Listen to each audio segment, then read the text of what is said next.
Ojo is, what I will refer to, or who I refer to as one of the, uh, major experts, ADR experts in Nigeria.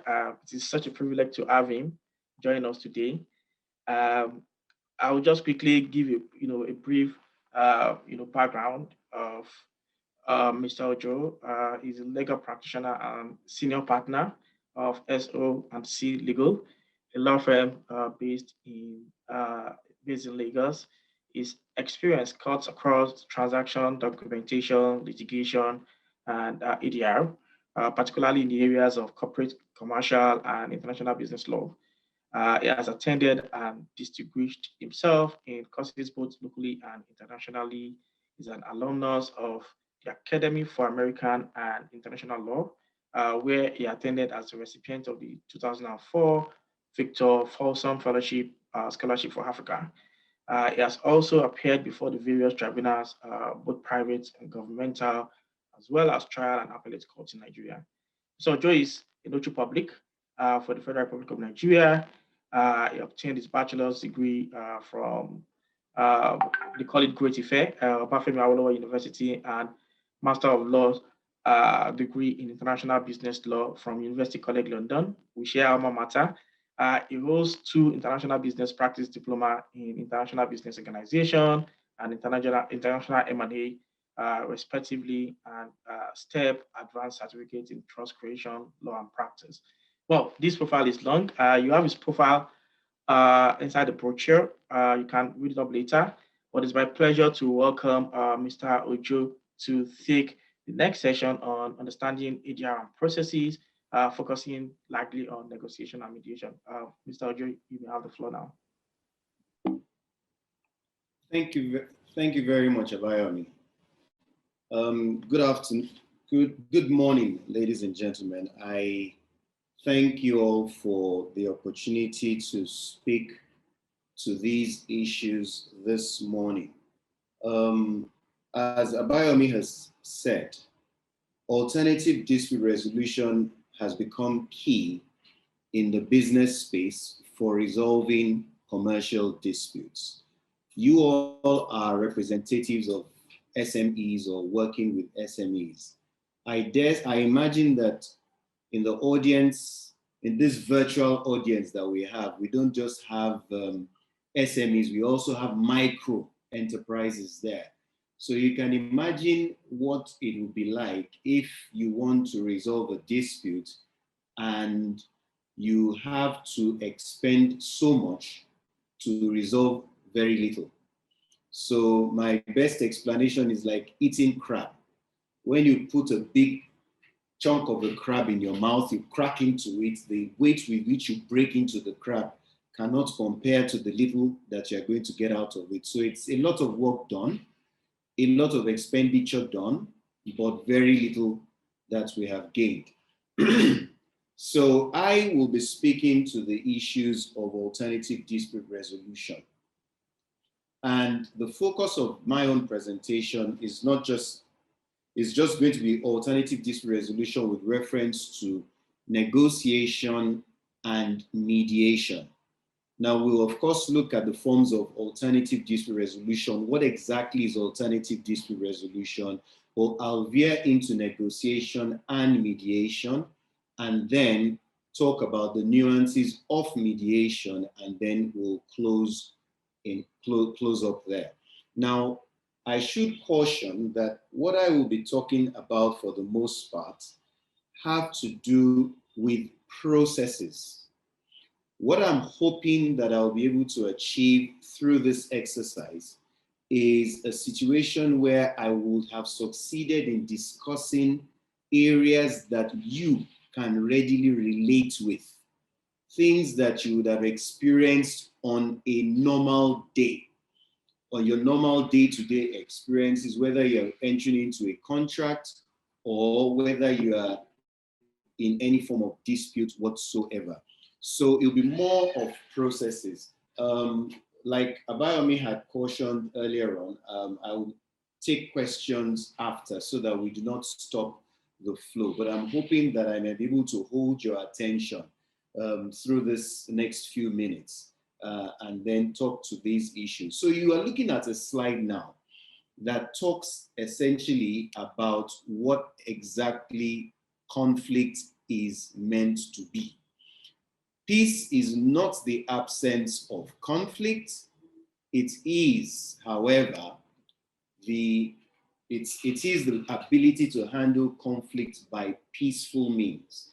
Now, there are different variants of this quote. This one is by Ronald Reagan because I think it is very well suited to the purpose of our discussion. And why do I say so?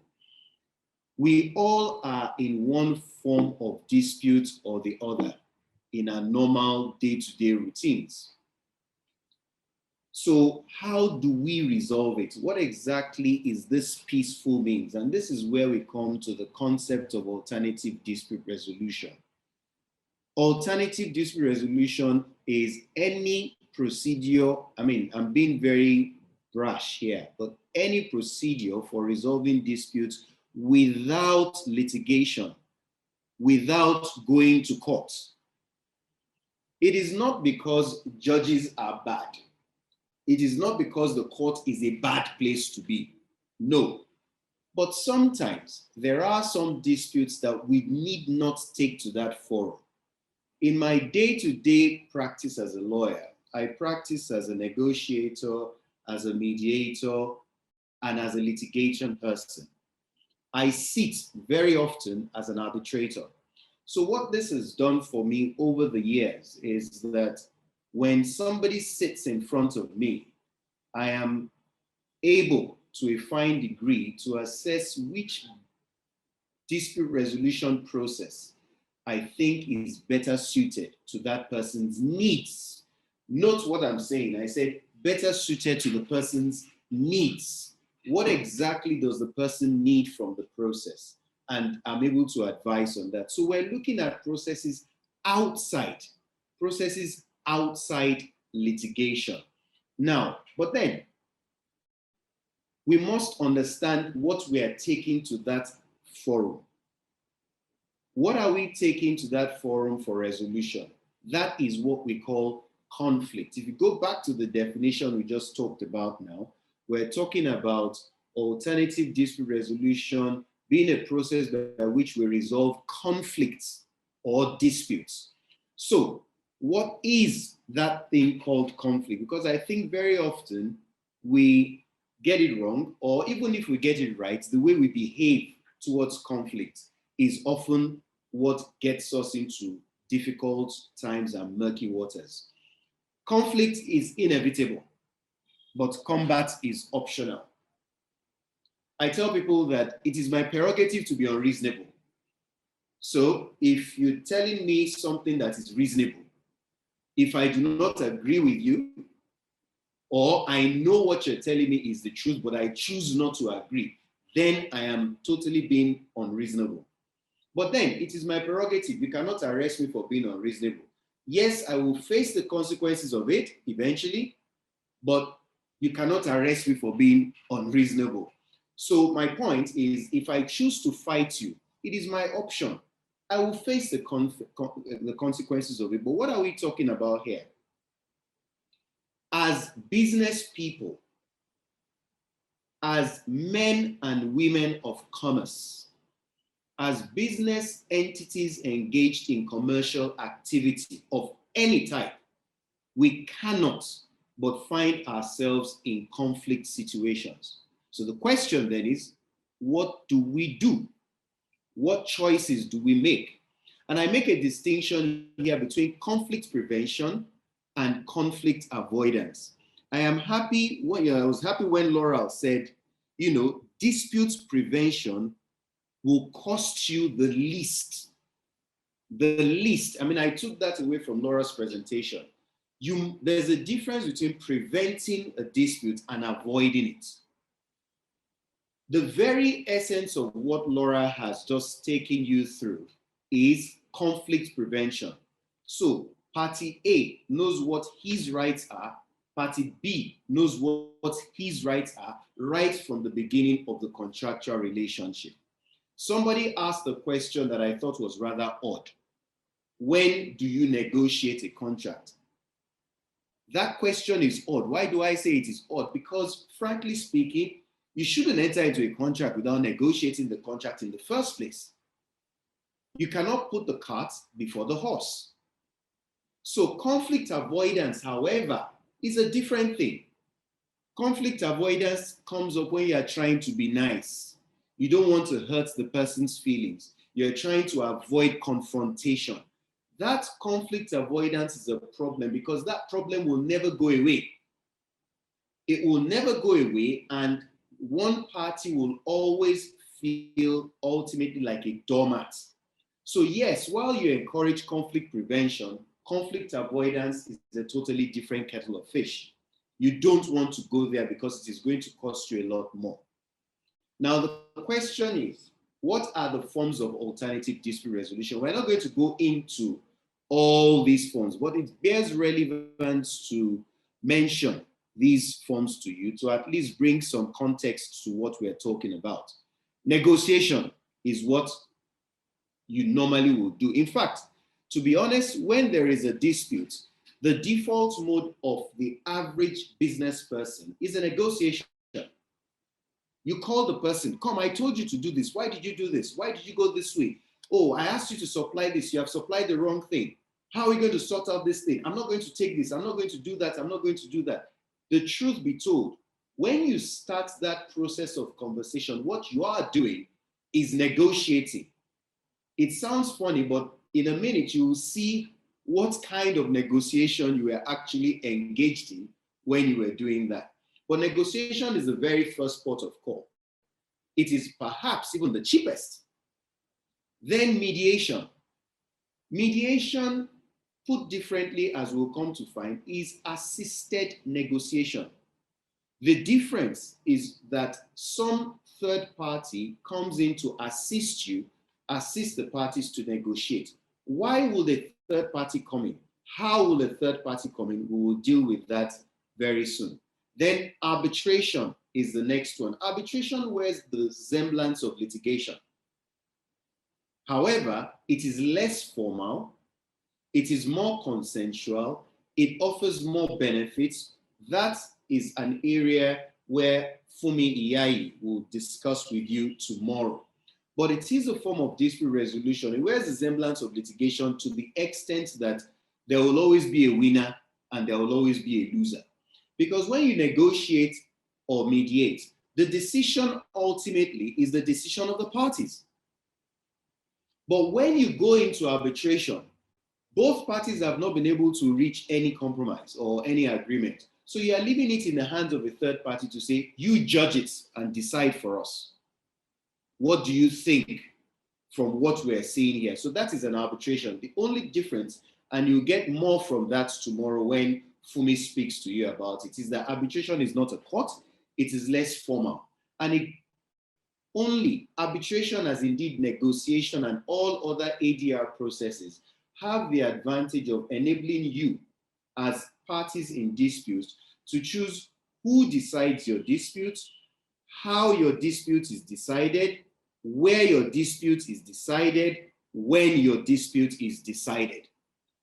Those are the main features of alternative dispute resolution that are fantastic sells for the process anywhere. Now we have conciliation. Now conciliation is similar to mediation. The only difference is this: the conciliator takes a more proactive stance. A mediator is assisting both parties to come to a decision. The decision is the decision of the parties. He's not going to recommend anything to them. What the mediator is going to do is to skillfully try to bring out of the parties the actual thing that will drive the process.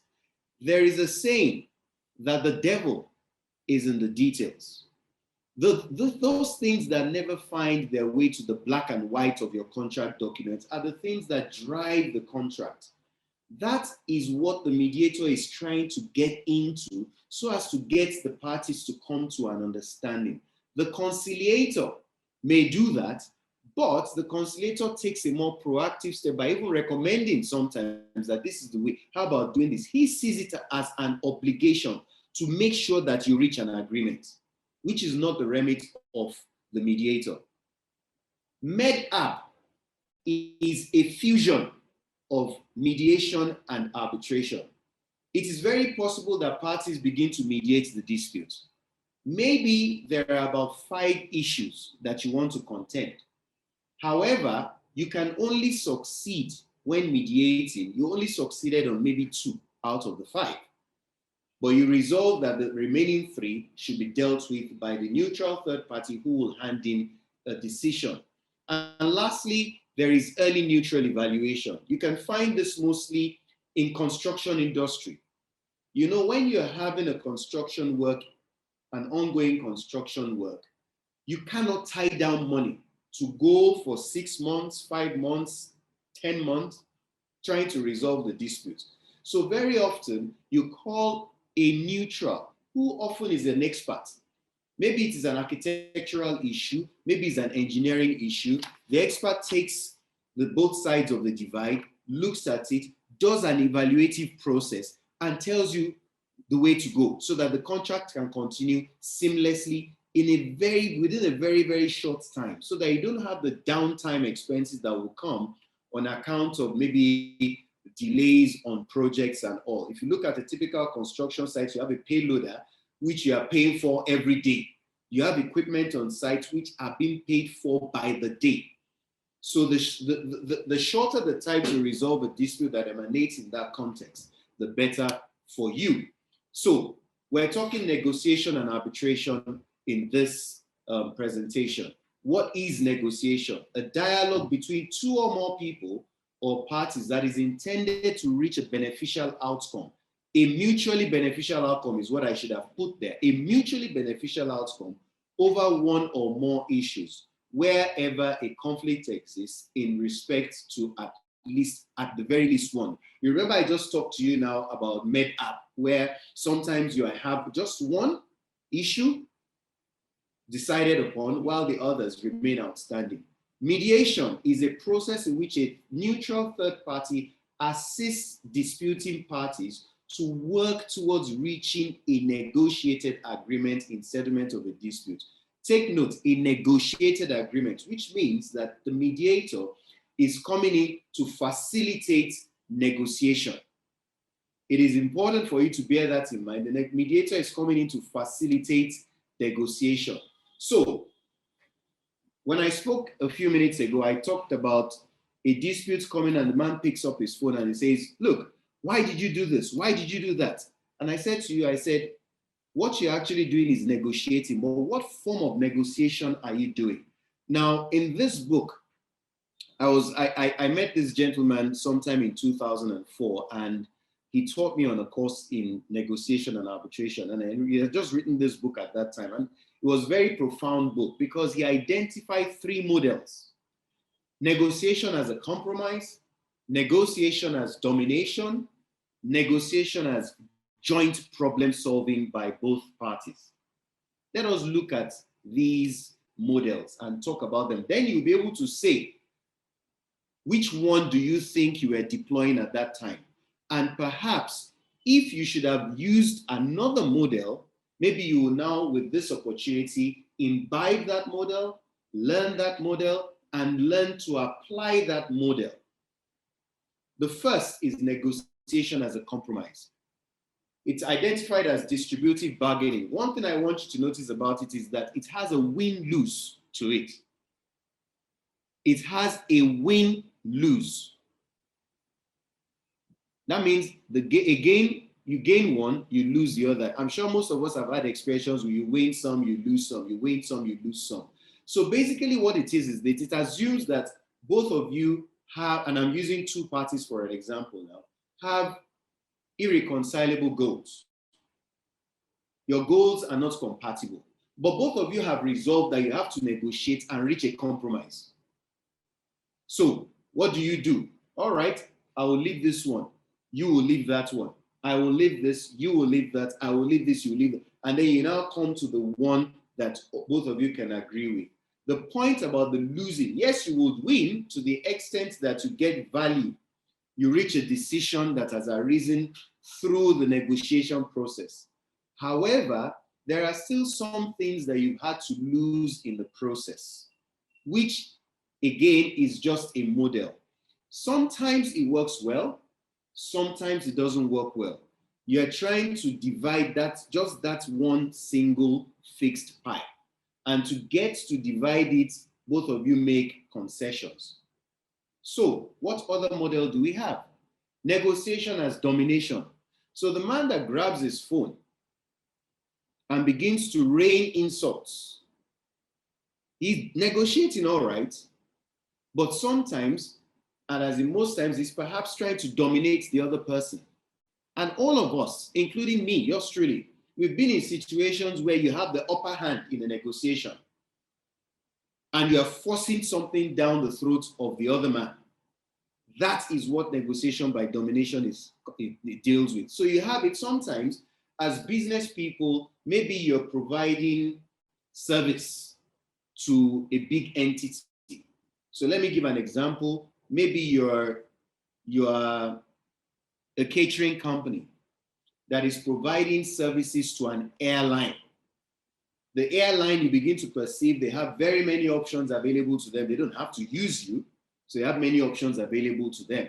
But you're in a negotiation with them and they're telling you that we're not going to take this from you. We're going to remove you from our list of caterers. You're not going to supply us again. You must accept this is the best we can do for you. And you have that sometimes, even when that party is the one in default, but is using his clout to negotiate.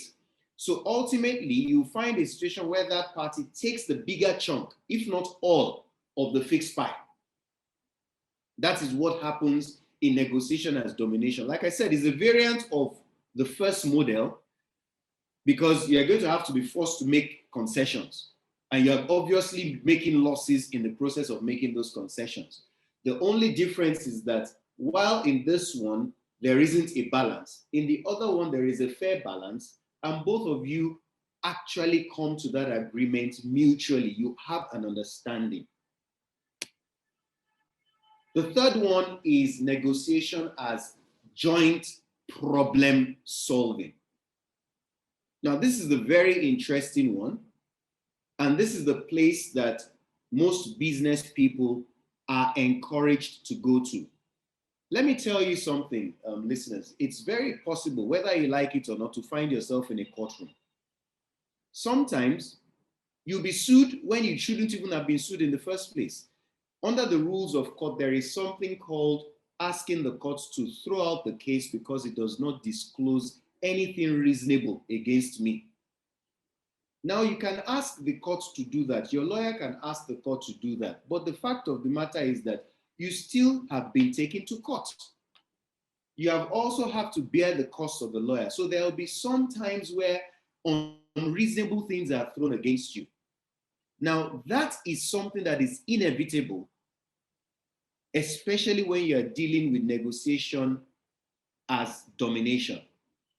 But where you're dealing with negotiation as joint problem solving, the key features is that it is interactive and interest-based.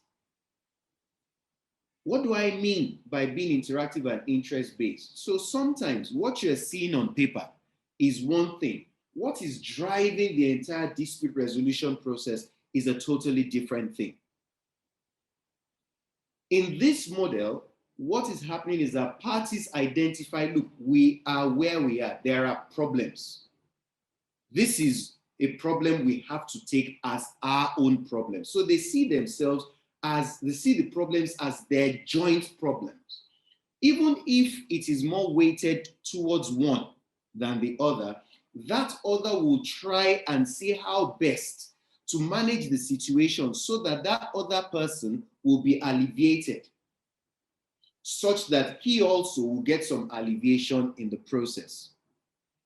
It looks at interests.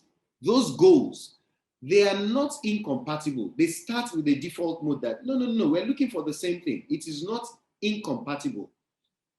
The discussions we want to do here, we're not incompatible in terms of our interests. Yes, it might be A, it might be B, but they are not incompatible. But even if on the face of it, they are not incompatible, it does not mean that they cannot coexist. So we can have different interests, but they can still exist together. while we're pursuing our respective interests, we can actually work on this contract and get better value for the relationship. So what do? They try to arrive at a deal that integrates those interests into a well-crafted agreement for them. That is what negotiation as joint problem solving is. This model is actually the model that is best encouraged, because in that first two, insofar as they result in a win-lose, somebody is going to be thinking in his subconscious about the fact that he made a loss. He made a loss. He made a loss. He does not want it to occur again. He made a loss. And I'll give you an example. You have two children, and this is a true story that happened many years ago. So you have two daughters of a very rich man to whom he had given his estate. They implemented everything in the will. Both of them got the value they wanted for the estate. Everything was sweet and normal, except for one thing. Their father had a ring that he did not talk about in his will. And so both ladies went into dispute over who is going to get that ring. So the one said, no, I should have it. I was the one who was closest to him in his lifetime. I took care of him. The other one says, no, I should have it. After all, we're both his children and I'm older than you. So why should you have it? What is it that you have that is different from mine? And that caused a lot of bad blood. Until one of them woke up one day and said, hey, what am I thinking? This is my sister. Why don't I work with her on this? Because we had a father that loved us both equally and provided for us equally. So she grabs the phone and calls the sister and says, ask the same question. Why do you want this ring? And you'll get to that when we talk about communication. And she says, look, I want the ring because I like the gold, the diamond thing on it.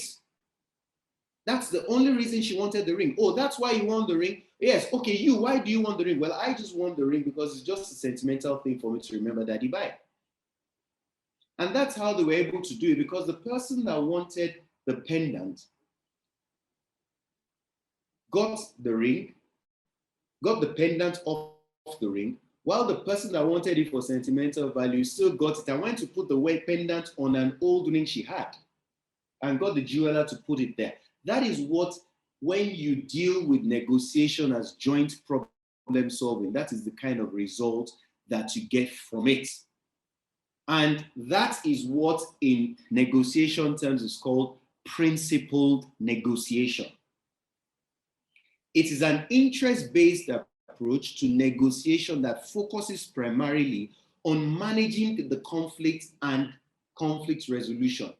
So the principled negotiation uses the integrative approach to finding mutually shared outcome. What are the foundations? Separate the people from the problem. My sister is not my problem. There is something bigger. Let's look at what exactly we're fighting over. Let's focus on the subject matter. Focus on the interest, not the position. I am the oldest and therefore I must get it. No, it doesn't have to be. Oh, I have more clout. I have more clout in this place, so I must get the bigger chunk of the deal when the profit comes. No, not necessarily so.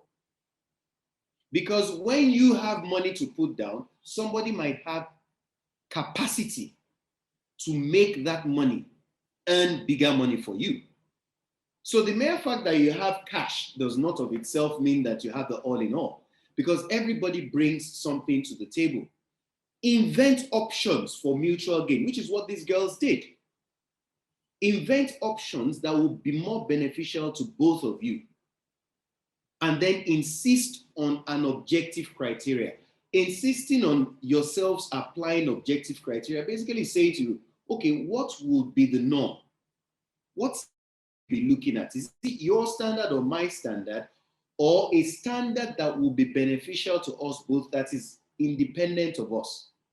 That standard might be well higher than the standards you both have, or might just be there. But what ultimately you're doing is that you're not focusing on the people, you're focusing on the interest, You are creating options, and then you are using an objective criteria to do it.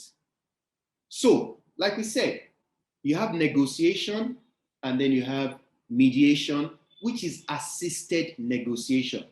So let us prepare for that negotiation. We are in a conflict situation, and that conflict has come. We need to resolve that conflict. Excuse me, please. We need to resolve that conflict that has arisen between the two of us. How do we go about it? The first thing we've got to learn about it is our attitude. The man that grabs the phone and speaks brashly at the other person, even if I am wrong, I do not want to be insulted. And one of the favorite examples I give, forgive me if it sounds very sneaky. If you see a snake, a deadly snake, in any place, and you're walking, instinctively, the thing the snake does is that it runs away from you. The snake runs away, regardless of how poisonous the snake is. But you push that snake onto a corner, and it turns back at you and is ready to fight you. So even if I am the weaker person, the last thing I want is for you to be insulting me. So what am I saying here? Your attitude is key. Because whenever you are in a conflict situation, there is one factor that can make the difference between damaging that relationship and deepening it. When you raise your voice at the person, you think they are trying to keep that relationship or get him to do it right. You cannot force me. Again, it goes back to what I said earlier on about being unreasonable. It's my prerogative. You can't force me to be reasonable with you. If you talk to me, as we often find in mediations, if you speak with me in a wrong way and you rub off wrongly on me, because of that, you might get a deadlock. We'll talk about that in a minute. I just would refuse to budge, even when I could do it at no cost to me at all. So your attitude is important. That factor is the attitude. John Maxwell says that your attitude is what determines your altitude. How well you will fly determines on the attitude you deploy. So how do we prepare for a negotiation? First of all, determine your goals. What do you want from it? Is it just a contract, or do you want the relationship? Sometimes some contracts are long-term contracts. They are not just buy and sell. Some people have relationships with companies such as Cadbury, Coca-Cola, that every quarter they get LPOs from them for supplies of items. You want to preserve the relationship. I'm sure some of us have been to entities where you're trying to put in a bid and somebody will tell you that, no, sorry, we have only these companies. That's because those companies have built a reputation over time. So that long-standing relationship, is that what you want, or you just want to sign a contract and go? Look at the people that are going to participate in the negotiation with you. If you want to negotiate with somebody, ask yourself, is Mr. A or Mr. B necessary? Sometimes it's not necessary for you to take your lawyer. Sometimes it is not. Sometimes it is necessary. But you need to ask yourself, you are the one that knows the person you're negotiating with. You know the peculiarities of the circumstance, so you decide who and who will go with you. Begin to define your interest and think about the interest of the other side. There's no point going into a negotiation talking about yourself without knowing what the other side wants. You've got to know what it is that makes that other side tick. Why are they reacting or conducting themselves that way? You want to do some research. Identify what issues are there. Determine your best alternative to a negotiated agreement. We're going to talk about that imminently. Very soon, we're going to talk about that. It's called the BATNA. But put differently, what is the best you want to get from the negotiation? And if you do not succeed in getting a deal, what is the best of the options open to you? Remember, we talked earlier on about you inventing options for mutual gain. So out of that option, or those options that you invented and have explored, which of them is the best? That will be your partner. Research the other party and the deal. I just alluded to that now. Look, today we are in the days of social media, the wonders of Google, I call it. If I'm having a meeting with somebody I don't know, or even if I know the person, I will do a search, a Google search on the person. I will do a Google search on the person. Pictures tell stories. There are some people on Facebook. There are some people, businesses on Instagram. So you go and look at this. It's part of the research. Find out a lot about that person to be able to talk to that person. And I'll give you a quick example. Many years ago, I had to cross-examine somebody in court. This is court now, not ADR. And the person is an expert.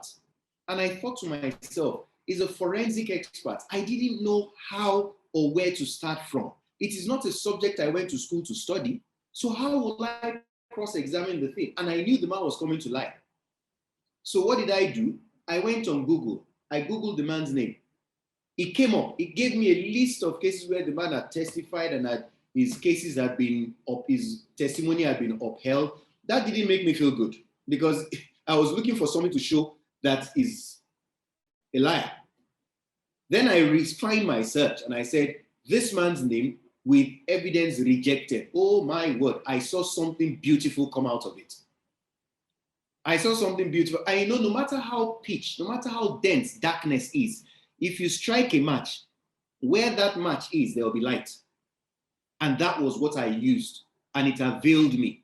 So my point is, look and do your research on the other party, not because you want to be able to bring them down, but essentially because you want to know how to connect with them during the process of negotiation.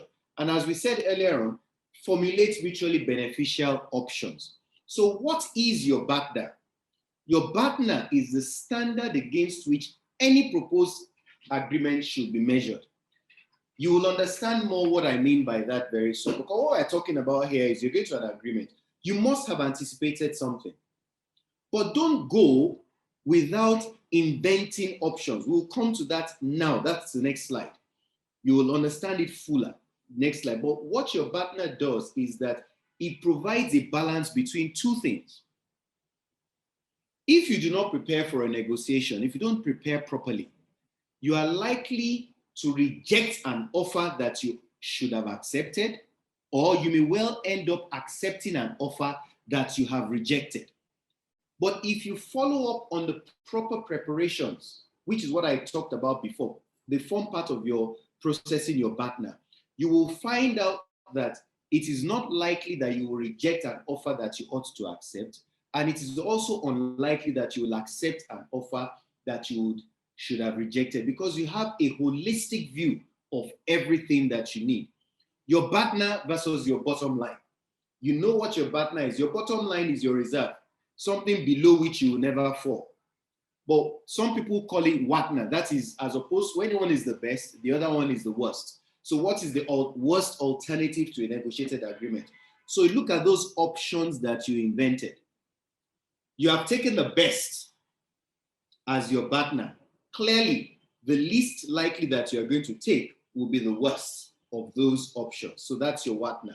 So how do you develop your BATNA? I put a note to self. Remember always that the purpose of negotiation is for you to have a result that is better than that which would have been the case if you did not negotiate. Think about that for 5 seconds. A result that will be better than the one you would not have had, than what would have been the case if you did not negotiate. That is why you want to go negotiating. So if you fold your hands and allow yourself to be a doormat, simply because it's a big entity fighting you, a small entity, or even if you are the big entity, you refuse to negotiate because you are all in all, and we get that a lot in our environment, you may find yourself in that situation where you will accept an offer you should reject or reject an offer you should accept. There are ways to deal with big entities, but that will come in the course of the paper. So How do we get our partner? Like we said earlier on, invent and consider a list of available options you might take in the event that there is no agreement. Invent a list of options. There will always be options. Even if that option is no option, there will always be an option. So let me look at those options. Let me list them out. When I've listed them out, the next thing I want to do is let me see and analyze those options, improve on some of the more promising options that come up. You see, what the first step does, which is where your partner is relevant, and we'll see the value in the partner very soon, is that it gets you to think deeper and deeper and deeper about the problem, about what you want from the process, and about how you're going to go about the process. When you are improving on that option, you can see whether your case is totally bad or actually it is brighter than the world makes it look for you. And then at the end of the day, select the option that is the best of them all. That, ladies and gentlemen, is your partner. That is the option that is the best of them all. So what is the value that you have in your partner? Number one, it is a realistic, you cannot but have a realistic assessment of the consequence of your failing to agree. So if you don't agree, you know what consequences lie in wait for you because you have evaluated all the options open to you. Your partner builds confidence. It builds confidence in you when you are going to negotiate. Because if you are looking at the options available to you and you see that it's not so bad, there's a place you can go if you don't agree with this man. Then you have a stronger leaning towards speaking boldly about the issues. Then it helps you when you are putting together the kind of offer you're going to make to the other side.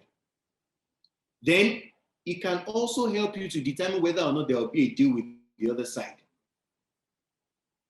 In fact, you will know more about how far the other side is willing to go. And I'll give you a story. In fact, let me end by saying it defines what you call an amicable and efficient settlement.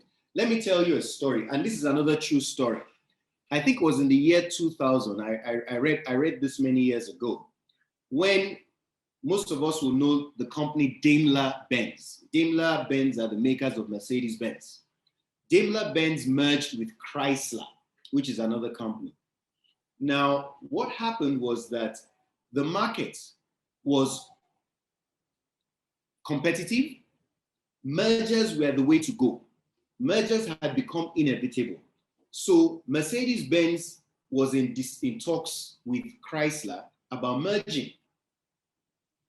They were driving a very hard bargain and they couldn't get anywhere. And it had reached the point where Mercedes-Benz had its back against the wall. It is a very good brand, but Chrysler was going stronger on the negotiations. Then the chairman of Mercedes-Benz, the man's called, I think his name is Jürgen, I can't for the life of me remember his name now. He then realized that, look, hey, we did our research. Now, in their own research, they found out that while Mercedes-Benz, while they were in talks with Chrysler, they were also in talks with Ford Motors. So they had other potential partners, but Chrysler had no potential partner at all. Meanwhile, Mercedes-Benz wanted to merge with Chrysler. If they succeeded in that merger, literally, Mercedes-Benz would be the stronger partner, while Chrysler will be swallowed by Mercedes-Benz.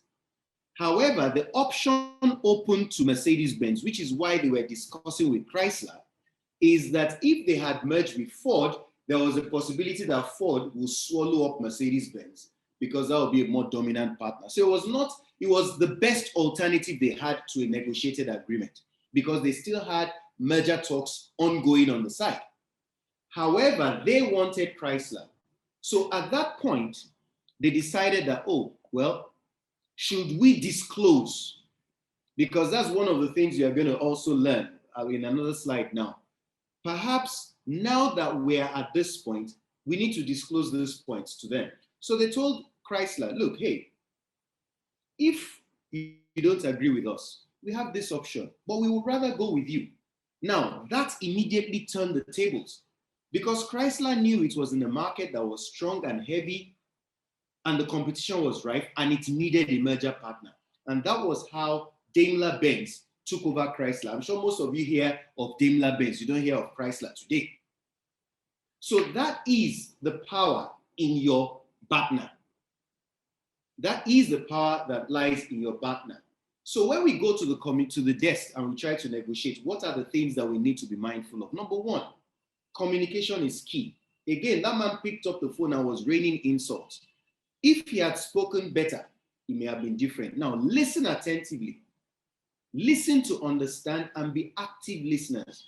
Don't listen because you are just trying to wait for him. Okay, let him just finish. I know what I'm going to tell him. No, listen so that you will pick where the person is coming from and you will understand where the person is coming from. Acknowledge what that person is saying. Don't interrupt. Because when you interrupt, it shows that you're not listening to me and it is rude. When you are called upon to make an offer, don't make an insulting offer. Make your offer something that is close to your zone of possible agreement. We will talk about that next. A zone of possible agreement. Use it as your benchmark. For every negotiation, there is a zone of possible agreement. Just hold on to this thought. We'll get to that slide next and we'll talk about what that is. Speak so that you can be understood. There is no point in both of you talking over your heads. One. Number two, we often are abrasive. We talk at the other person rather than speak to the person. We talk at the person. We're rude. We're very insulting. The man will say, how can you do this to me? Blah, blah, blah.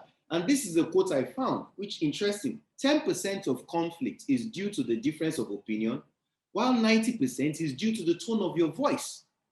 If you raise your voice, even to your friend says, why are you shouting at me? Even to our spouses, why are you raising your voice? Can't you just talk to me gently?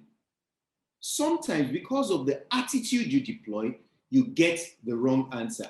Don't insult, don't engage in name calling. Create an enabling environment for negotiation. I told you earlier on, sometimes you don't need the lawyers.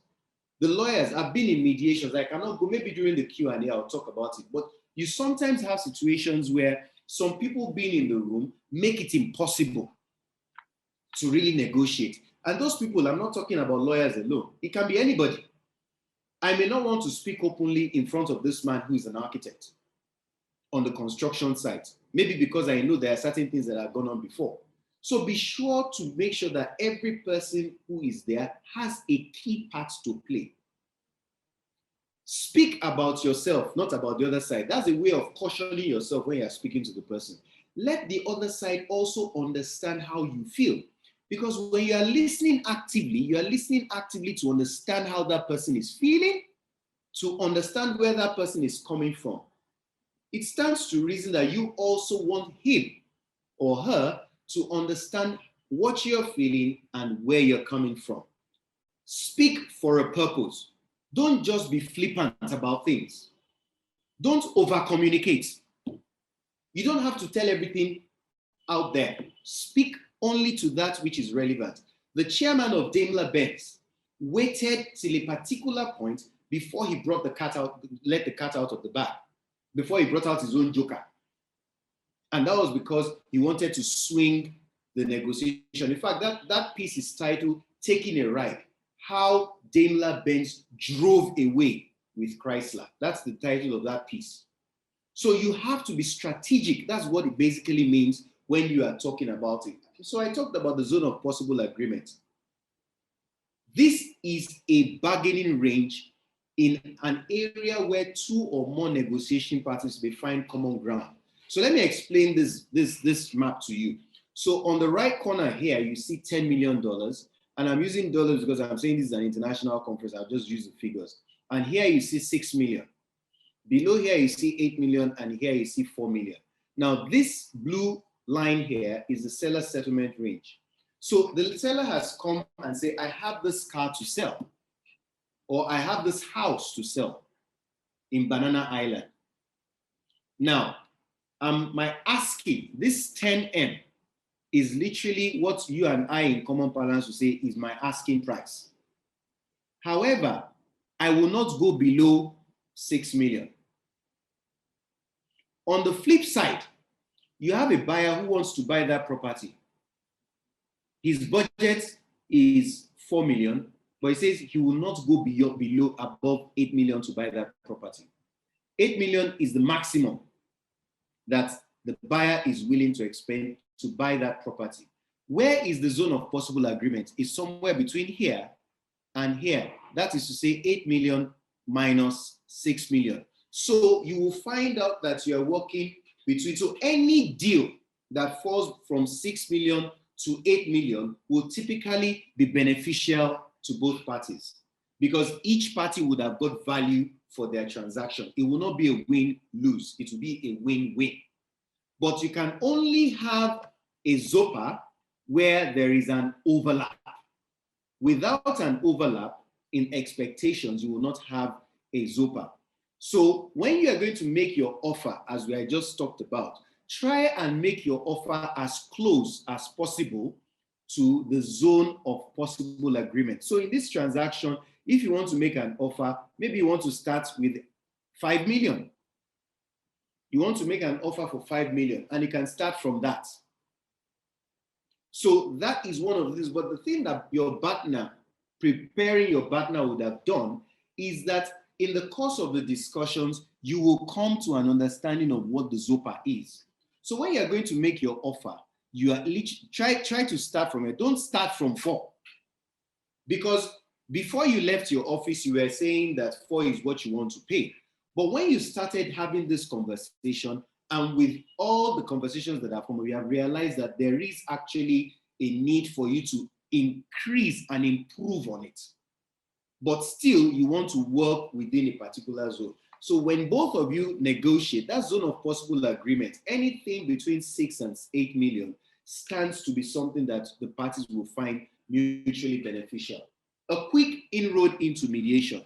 Now, you will find out that in negotiation, because the parties are dealing directly with themselves, it is not unlikely that they will get emotive. Again, I talk about the man that picks his phone and rains all manner of insults. It is not unlikely that things will get a bit tight and upsetting. So how do you resolve this? The best way sometimes is to get that neutral third party called a mediator. That mediator is one who would have imbibed all the virtues that we have discussed and use his skills to deploy those virtues in getting the parties to an agreement. Mediation by its nature is an assisted negotiation. So what the mediator tells you when you go into mediation is the first 4 things it tells you that, look, have you been to, in fact, what I do is I'll ask you, have you been in a mediation before? Yes or no? If you've been there, it doesn't change my approach.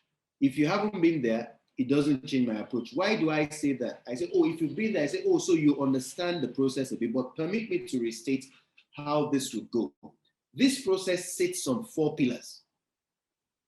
1, I am a facilitator. What do I mean by that? I'm only going to assist you. I don't hold any views. I don't have any predilections towards anybody.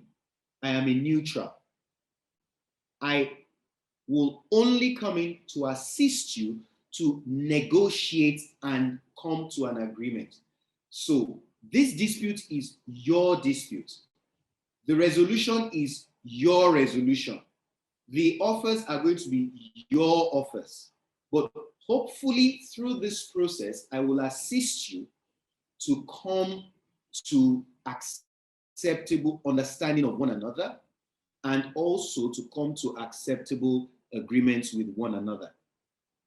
2, it is a party-driven process like any other ADR process. I just told you the advantage of ADR. You choose who, when, where, and how your dispute is decided. So it is party-driven, purely. Yes, there are court-ordered mediations, but essentially it is party-driven. And when I find myself in court-ordered mediation. See, sometimes they tell you that mediation is an agreement to go and agree. Again, it comes back to what I said. What if I don't want to agree with you? Can you force me to agree? Can a court force me to agree? Not necessarily. And that is where the skill of the mediator comes in. Because when you have a court-ordered mediation, very often what I say is, look, I know you have come, because sometimes you see the party is already fuming where he's sitting. He's clearly not going to be cooperative. And he said, I'm only here because the judge said I should come here. So what I try to do is I engage the parties and I let them realize that you don't lose anything. You don't lose anything. I'm trying to make you see the process as a voluntary process. I'm trying to make him volunteer himself to the process so that once we both know that the process is voluntary, the likelihood is that parties will be committed to the outcome of that process. So I want to bring them in and I want them to see it as a voluntary process. So if he's already on a high pedestal of anger, I try to bring him down and I try to calm him down so that we can have that conversation. Sometimes they remain obstinate, but through the process, you will see where they're going with it. And they might just latch onto the process again. Then the beauty of it is that it is private and it is confidential. Confidential because everything that you exchange there, whether the written statements that you use to tell your story, any document, even the notes that the mediator will take permission from you sometimes to take notes. So every aspect of it is confidential. It cannot be used anywhere. Then it is a private process. You find yourself, isolate yourself into a place where you can have only to yourselves to engage in the discussions. So what do you do to prepare for it? You must appoint a mediator, a standard. Now, ad hoc, mediation, or institutional. Institutional means, and Fumi Yai is going to be speaking to you as an institutional representative of an institutional body, LASIAC. Now, institution means that there is a particular body that is set up to administer the disputes for you. So a body like LASIAC, which is on this webinar, exists to provide services of mediators, arbitrators as well. So they can administer the process for you to make sure it goes seamlessly. Then again, it can be ad hoc. Ad hoc means that both of you decide on the spur of the moment that rather than going to court, let us submit this dispute to a mediation. It is not regulated by an institution. So parties are at liberty to guide how that process will go. Sometimes, therefore, the mediator is also selected by a third party. That third party might be an institution. That selection process might be by the parties themselves. You can reach an agreement. Of course, usually when parties are in dispute, which is the advantage of institutional bodies, it's easier to just submit it to a third party to bring the person that is going to negotiate. Let me not talk to this person until I have to. Then it is not unusual to have a mediation agreement. Yes, you may have it in your contract that you mediate. I imagine Fumi will be talking to you about the dispute resolution clauses. I know Laura said I might do that, but I think that is a better remedy for Fumi because she's talking about the third stage of the process: negotiation, mediation, and arbitration. You hear what you call multi-tier dispute resolution clauses. So you may have to sign an agreement. If, for example, it is a spur of the moment decision, you want to sign an agreement. In the High Court of Lagos, for example, you have what you call the Lagos Multi-Door Courthouse. When you go to LMDC, they're going to give you an agreement by which you say, we want mediation, and you submit to mediation. Prepare brief statements, deal with the mediator's fees, and then all those things that I said about mediation, preparing for negotiation, you have to observe that as well, because the mediator is going to ask you for things like your partner. You're going to have to use your partner in negotiating. So those are the things that you find useful there. Mediation is in phases, and I'm not going to bore you by going through them, but I'm going to highlight certain things. In the opening, you see there I said something about ground rules. Ground rules. When you open, you introduce, this is who I am. These are the foundations on which this process is lying. And these are what I mean by ground rules is I make a habit, or let me say I make a practice of telling the parties that please, you are entitled to be upset. You are hurt, and this process is not going to discount the importance of your feelings. However, do me this favor. Since you want a resolution and the other person also wants a resolution, let us avoid making inflammatory remarks. Let's not insult one another. Remember, I said don't talk at the other person. This is where it plays out. Let's not insult the other person. Let's be very careful and this and that. Please do me another favor. Turn off your phones. It is quite disruptive for us to be speaking and then a call comes in. Oh, by the way, it's not just to turn off your phones. Please keep your phones away. Because when I'm speaking or the other person is speaking and you're on your phone, what you're saying is that what I'm saying doesn't make any sense. So please, so you set up certain ground rules that help you drive the process. The next stage is information gathering. That is where you begin to ask the parties. Now, you will see there that I say caucusing is one of the things. Now, when you have a mediation session, the typical mediation session, mediator is going to say, tell me your stories. Let me understand where you're coming from. So the mediator is the active listener and takes everything in. Ask questions to clear doubt, but takes everything in. The other party also does the same thing. You will probe further. Now, probing or caucusing sometimes requires, or probing rather, sometimes requires caucusing. What do I mean by caucusing? Caucusing means that I will meet with one party away from the other party. Oh, by the way, if I meet with the party, I'll say, look, give me 10 minutes with this party, I will come back to you. If for any reason I'm going to exceed the 10 minutes, it is only proper that I let that party know that, look, sorry, it's taking longer than I anticipated, but I'm going to be with you. Why? Because you must always be seen as neutral. You must always be seen as, so caucusing is something that you will do to get more information. That is where you do a lot of the probing. That is where you find out what the interests are. That's where you find out what the issues between the parties are. That's what the mediator is doing.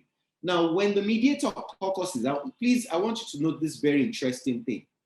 If I meet with party A away from party B, it is very likely that party A is telling me certain confidential things. Those things that will not find their way onto the paper that is already in mediation, that I have to be careful. I must not disclose them to party B. So that confidentiality exists at two levels. At the level of the process itself being confidential, and then secondly, at the level of the information gathering process with the party in dispute. So if I gather certain information, unless that party says that I should disclose it, I should not disclose it. So what I will do is I'll ask, do you want me to disclose it to them? If you don't want me to, oh, okay, you can say disclose it only if he says this. Only that. So doing that, you are also instilling confidence in the process and instilling confidence in the party that has retained your services. Excuse me. Now, identification of interests and positions. Please, I will talk about this briefly. I know I had purpose to finish in less than an hour. I'm just slightly over an hour now. But my thing is this. Interest and positions. We often hear interest, or positions. Parties come into negotiation and maintain a position. This is where I stand and I'm not going to leave that place. Oh, this is what the law says and I'm not going to leave it. I'm going to stand by the law. But you will find out that that position that he's maintaining is actually possible, that is being governed by, is being inspired by totally different interests. So I'll tell you this story. One day I had to mediate a dispute regarding the sale of a stockbroking license. So it looked very simple on paper. Then we got into the mediation room and we started. Then I realized that beyond the sale of the stockbroking license, there were basic company law issues to deal with, like transfer of shares, who owns the shares, what have been done, whether the capital of the company is being dissipated. All those things started coming out when we were dealing with the opening statement. So I had both contracts as a lawyer now and company law issues that I was dealing with. So, well, let's go on. But I realized that the respondent was being very difficult. So when I had a caucus with the claimant, it was during that caucus session, or rather, somebody was very relevant to that meeting that was not there. So it was during the caucus session with the claimant that I realized why that person wasn't there. So let me rewind.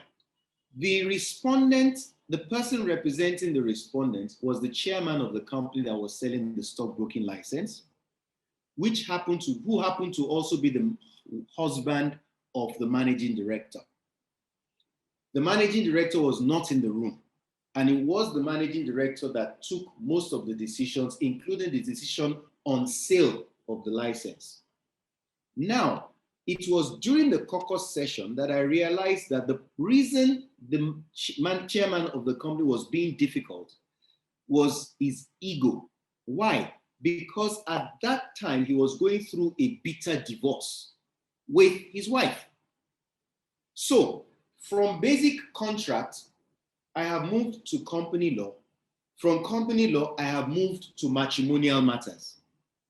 So, you have to know what the interests are, what it is that is driving this person to behave in this particular way. And then that is where you begin to work on. If you're doing any reality checking, those are the areas you begin to address as a mediator to help them see how, in spite of that, they can get to where you call destination yes. Bargaining, of course, then starts when you begin to make your offers. We've talked about offers. I'm not going to go into it again. But you see, I put there direct and indirect offers. So it's very possible that when I'm caucusing with party A, let's go back to the zone of possible agreement. We've been discussing since now. We know what the ZOPA is, but party A, who is the seller, party A, who is the buyer, still goes and says, offer him 4 million. In spite of what is clearly before us that tell you that the offer he's making is unrealistic. Now, at that point, and by the way, not just unrealistic, it's perhaps insulting in the circumstances of that reference. So at that point, the mediator might say, you think this is an offer you want to present? The mediator is already looking at it and saying, we've made considerable progress. We're now coming to the money and the bargaining stage. We want to make an open offer. I don't want to be, he won't be judgmental, but he's processing it in his head and he won't say it out. So one thing the mediators normally do is that, would you rather make that offer to the person directly? More often than not, you hear no. The reason is because the man is telling you to go and offer 4 million because he knows he's not the one that has to say it to the person. So when you throw it at him, can you make it to him directly? So when you are having to make an offer, make your offers realistic, very close to, if not in the zone of possible agreement. And be in a position to make it directly to the party, because ultimately, who are the people to implement the agreement? Both of you. So if you cannot speak directly, let us get there. But yes, emotions may have ridden high to avoid it, but then you can still find a way to make those things done. Then lastly, but not the least, there is the concluding phase. You've done the bargaining, you've reached heads of agreement. There are deadlocks. I'm going to talk about deadlocks in a minute. You've reached the agreement and you now conclude. What do you do at conclusion? You compile the heads of agreement, compile the points where they have disagreed. Remember, I said to you earlier on that it's very possible that they don't agree on everything. Confirm that you are clear on those things that are being talked about. Confirm that you are clear, and at the end of the day, make sure that what you have recorded is in tandem with what the parties themselves have recorded. And then you draw up a settlement agreement. 2 more things to talk about before I round up this presentation. The first is deadlocks. What is a deadlock? A deadlock arises when neither party is willing to shift. No one is willing to shift. So we go to the negotiation model 1. You've done enough compromise. I'm not making any concessions anymore. Because we have fundamentally disagreed on this. Or I'm not going to shift. Let him continue to insult me. Let them continue to play big fish. Let them continue to see me as a small fish in a big ocean. Let them continue to see me whichever way. I am not going to shift. That is what you call a deadlock.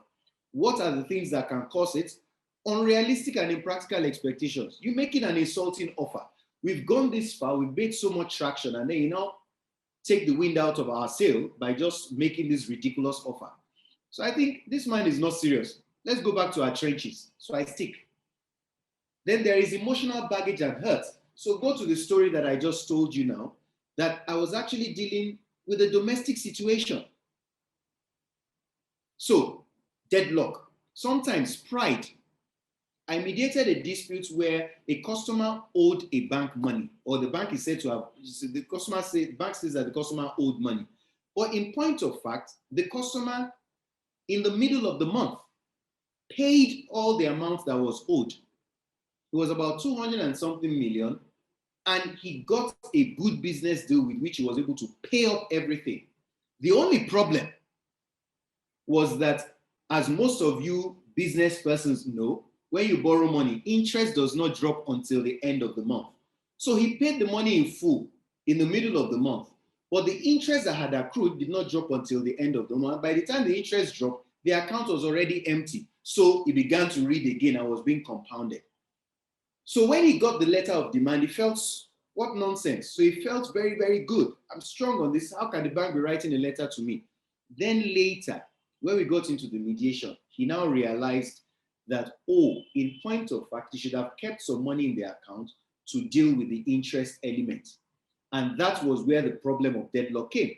His ego took the better of him, his pride, because he had said all sorts of things. He'd written all manner of letters to the managing director of the bank. He'd taken them to the bankers' ethics committee. He'd labeled them all sorts of things. Now he had to swallow that pride. So sometimes that also is the source of it. And sometimes people just want to stop. That is another problem. So what do you do to break deadlocks? Sometimes you calm their frayed nerves. I told you, you use humor sometimes. You go, who knows, if you made your inquiry, because the mediator also researches the parties, and in the course of talking to them, would have found some things. Who knows, maybe it's a football buff. Talk about the things that they like. Talk about the things that are important to them. If there are people that place premium on family, we all work so that we can fend for our families. So look at those areas and begin to explore them. The things you do to break deadlocks are unending, the list of things you do, but you must, as a mediator, deploy your skills. So you, as a party in mediation, must also be able to look at this and avoid the potential pitfalls. Then lastly, the settlement agreement. What do you want from the process? Do you want a contract or do you want a relationship? I've talked about that earlier. I won't go into it again. The essentials of that agreement, however, it is important that you know these things. It can be prepared by the lawyers. So lawyers are not the ones in mediation, but it's good to have lawyers that are mediation advocates that help the process. In my own practice, this is the stage at which you employ the lawyers, because they must have a part to play in it. Then note that you must state the confidentiality, because, for example, the Lagos multi-door concept is there. It is confidential, but sometimes you'll be able to take it to an alternative dispute resolution judge that will endorse it as now makes it a court order. If it is a court-ordered mediation, you're going to go back to the judge and say, we have settled, these are the terms of our resolution, and the court is going to make it a judgment in the case between both of you. Make sure that the people that sign have the authority to sign. Otherwise, you're going to go back to square one.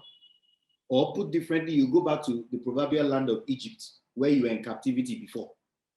So the mediator, whichever way, always note he can never be called as a witness. It is always good to make that part of your settlement agreement, even though it is a standard norm, but make sure you put it there. And then also the fact that it reflects the parties' agreement. More importantly, it is in full and final settlement of all the issues that were agreed upon. So ladies and gentlemen, in closing this presentation, what does ADR offer SMEs? I'm happy Abayomi talked about the role of SMEs, what they do, and how pivotal they are in the economy. Holding 70% of the GDP and 85% of the workforce of an economy is not a small feat for SMEs, so they shouldn't be taken for granted. At the same time, SMEs should not take themselves for granted. They need to begin to think inwards and say, look, we're in business. And in any business entity, we will find ourselves in dispute. So how do we resolve it? How do we do it in a cost-effective manner that helps us still continue in the process? I sat as an arbitrator in an arbitration where even though the parties were in dispute, they were still doing business. And this is where ADR comes in. They were still doing business and they're still doing business till tomorrow, even though one party was adjudged liable to the other. Fumi Yayi again will talk to you about arbitration tomorrow, and I know Abayomi is going to do a lot of that as well. So what does it offer you? A faster and less costly dispute resolution process, a flexible and adaptable dispute resolution process, because you can suit it, is bespoke. You take a measure that suits your needs. Early neutral evaluation for construction industry is good. It is less formal. It is private and confidential. And more importantly, it is consensual and party-driven. And where it is consensual and party-driven, 9 times out of 10, once it is properly handled, the parties are likely to be committed to the decisions and the agreements that are reached in that mediation. So with these, ladies and gentlemen, I say thank you for listening. Thank you very much, Mr. Ojo. That was quite informative. I think I see some questions here. I don't know if you'll be able to answer at least 3 of them. And I'll start with the question on, I think, the one that says, please, is a mediator always a lawyer? A mediator is not always a lawyer, period. In fact, the less loyally you are, sometimes the better, because we carry a lot of legal baggage when we are dealing with this thing. So a mediator does not have to be a lawyer. Okay, thank you. I hope, okay, it's an anonymous attendee. So then Olufumlayo Ojo is asking that can settlement agreement be enforced? I thought maybe you just want to quickly touch on settlement of mediated agreement, the Singapore Convention, just briefly. Singapore Convention, we're going into a minefield. I would suggest we don't just briefly. We don't infuse on that. What the Singapore Convention does is basically to create a regime whereby also you can find enforcement of mediation settlement agreements, just like you have in arbitration, where you have the New York Convention on recognition and enforcement of arbitral awards. I didn't see the question about me, but I hope she didn't talk about Singapore Convention, because that's a totally different kettle of fish. But the bottom line is that we are looking now. I think Nigeria has ratified, if I may. I think I'm right to say that about it. We've ratified, haven't we? Yes, yeah, Nigeria has ratified. Exactly. So what is ongoing now is we're actually also working on a statute that will incorporate it as a body of our statute. Well, but coming back to the issues of enforcement, I mean, by the way, a convention also creates a platform for you to be able to enforce it not only within Nigeria, but beyond the shores as well, because you're a signatory to the convention. I'm loath to go too deep into it, because I didn't want to really go, because we're talking into international mediation, national arbitration space that I'm being careful not to go into. It's a minefield on its own. But basic enforcement, right? It is confidential between both of you ordinarily. And both of you are good. So that's the beauty of coming to an agreement that you both are in tune with. However, if you do not have that clause, both of you would have agreed from the get-go where you want to go with this agreement. So if, for example, it is a court-ordered mediation, you're going to go back to the court. Now, if you go and tell the court that, look, what we have agreed upon, we don't want to put it in your records, just know that we have agreed. You put the barest minimum, they have agreed to settle this dispute out of court, blah, blah, blah, and go. The court will allow you. The court will allow you. You can keep it very confidential. It's the beauty of it. But otherwise, you can make it from the terms of settlement of the court. Okay, thank you very much. There's another question on cost from former. How much does it cost to employ the services of a mediator? Well, if you're looking to employ the service of a mediator like Dr. Abayomi Okubote, it's very expensive. If you're looking at someone like Laura Latiga, because she cuts a lot of finesse, she's even more expensive. If you're looking at somebody like me, I'm the least expensive of all, but that's just joking about it. But the truth is this. Now, usually it's often best to do it hourly, but if you go to places like the Lagos Multi-Door Courthouse, they have standard rates and standard fees. That's why you have institutional mediation sometimes taking the place of ad hoc. But you have scale of charges that you can use and apply to the process. So some people use hourly rates because how much time I spend, I will be paid for every hour that I am there. So some, if you go ad hoc, have their own personal rates. There is no institutionalized rates anywhere for anybody. I'm not bound by anybody's rates if I want to do that. So I will look at what my own hourly rates are or what it will make, what it will take for it to be worth my while. If you go to a Lagos multi-door, again, I always recommend that because they do a lot of mediations there. It is much more standardized. They have a rate, they have what you will pay. And Lagos multi-door will deal with the mediator themselves. If you go to LASIAC, Lagos State Chamber of Commerce Court of International Arbitration and all, you will also have their own rates there to apply.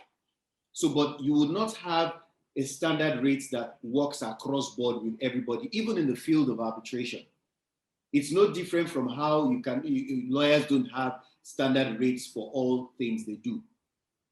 Thank you very much. I can assure you that I'm affordable. The last question, or maybe just take two more. This seems personal, but it looks like something you may want to take. Informer has asked that there is a situation where the court ordered out of court settlement, and after several years, nothing has been done. Parties are now before the AFCC, yet one of the parties has insisted on not coming to court. So he's asking for your suggestion. Well, that is difficult because it sounds very much a matter that has lawyers involved. So you'll be taking independent legal advice. I'm always wary sitting in the gallery and commenting on what somebody else is doing. But notwithstanding, I will offer a perspective on it. And my perspective is very simple. To start with, a court cannot order you to go and settle, because the role of the court is to determine the dispute. If you could settle, you will not come to the court in the first place. So it is not the remit of the court to order you to go and settle, unless you tell the court that, look, we want some time to go and try to resolve the matter. Now, even that time granted you by the court is meaningless if it is only one party that is driving it, and the other is being the proverbial unreasonable person. And unfortunately, where you start having criminal undertones, maybe one party is trying to dominate the other. That is the model of negotiation that involves domination by using the police or using any form of harassment. So some of these things are not right. This is where you have to come back and think. But more importantly, it is about the counsel, the individual legal representations that they have and how they are able to use them. What exactly do they want from the process? And if you see that the matter is not going anywhere, then go back to court, because the court is there waiting for you. Right. I agree. So the last question says, can ADR and mediation be done online? I think this is about ODR. and what tech tools and software will be needed? I will leave that to Laura to comment on because she's an ODR practitioner. She has certified training, but there are various platforms that have been set up for this, especially during the COVID era. You had a lot of innovation. Take, for example, we're using the Zoom platform now. Who knew about Zoom in December 2019? Those who knew about Zoom in December 2019 were not as many as knew about it now. If you take the share price of Zoom in 2019 compared to what the share price went to in 2020, and Zoom has already improved on those platforms. Now, what happens is that there are some apps and some organizations that have set up a system that partners with Zoom.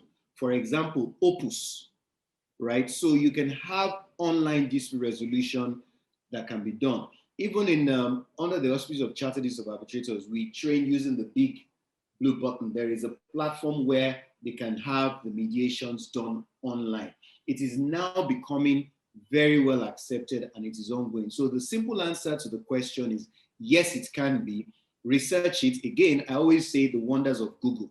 But beyond that, you have the likes of Laura. I mean, I don't know if she may want to comment on this, who's done training on that. I've done virtual arbitration before. I've done virtual hearings in arbitration before using the Opus platform, and it's just as efficient and maybe not 100%, but at least I can say 80% of it worked during the arbitration. Thank you very much, Mr. Ojo, for that.